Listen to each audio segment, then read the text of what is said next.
So look, South Africa, as I warned about several weeks ago, before the election, it has been now undermined by means of what can only be called a soft coup, an electoral sabotage.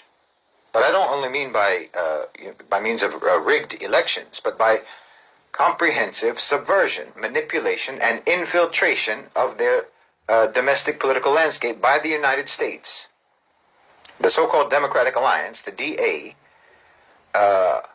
which has been supported by outsiders, by the West, by the National Endowment for Democracy, and so on, by Western private sector power, collaborating with private sector power in South Africa, has now been able to move its way into a ruling coalition with the ANC.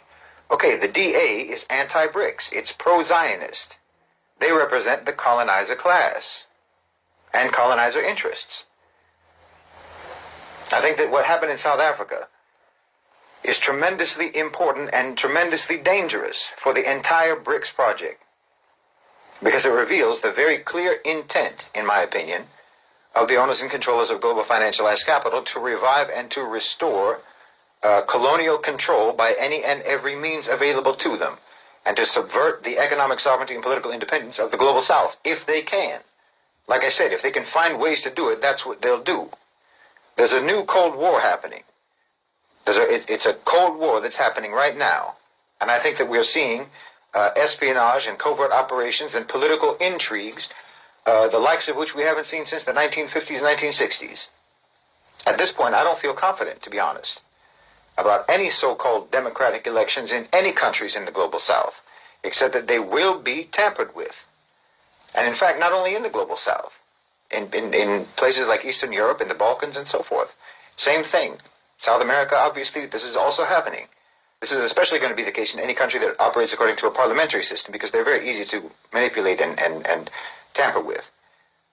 I think that BRICS should draft a uniform policy that requires all member states, or at least encourages all member states, to ban the National Endowment for Democracy from funding any political party or any NGO in their countries. And you can add to that USAID as well, USAID. But I don't think it's wise or safe for any BRICS nation to allow domestic organizations or domestic political parties to be funded by the United States in any way whatsoever. They're only going to be used to manufacture opposition or to manipulate real existing opposition towards their own ends, against the interests of that country. So that needs to be stopped, in my opinion. There are moves and counter-moves going on non-stop. The situation is fluid.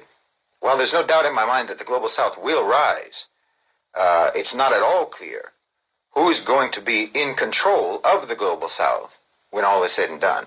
The global South will rise, but who's going to be managing that, we don't know yet. The economy is shifting, there's no question.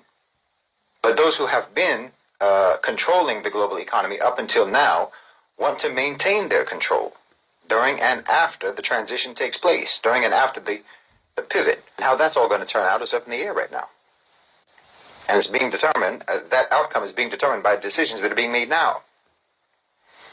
The most dangerous situation is in Africa, because of course Africa is absolutely the most important continent on the planet.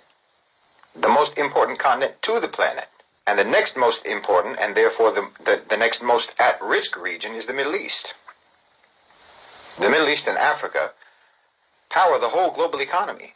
They power everything that makes so-called modern life possible. It's all made possible by the Middle East and Africa. And if the West was an actually civilized civilization, that would mean that peace and stability in the Middle East and in Africa should be of paramount importance. Good relations and harmonious dealings and so on, that would be the priority if they were civilized people. But of course the West is not civilized. And if you have something that they need, if you have something that they want, but especially if you have something that they need, then they do not see you as a friend. They don't see you as a friend that they want to be close to and have good relations with. They see you as an enemy that they want to subjugate.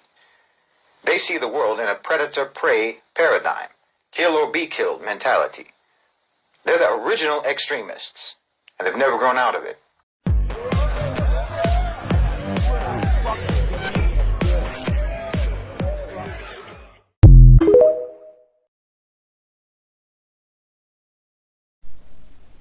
Daddy, Nata, Master, the children, Afa, Ama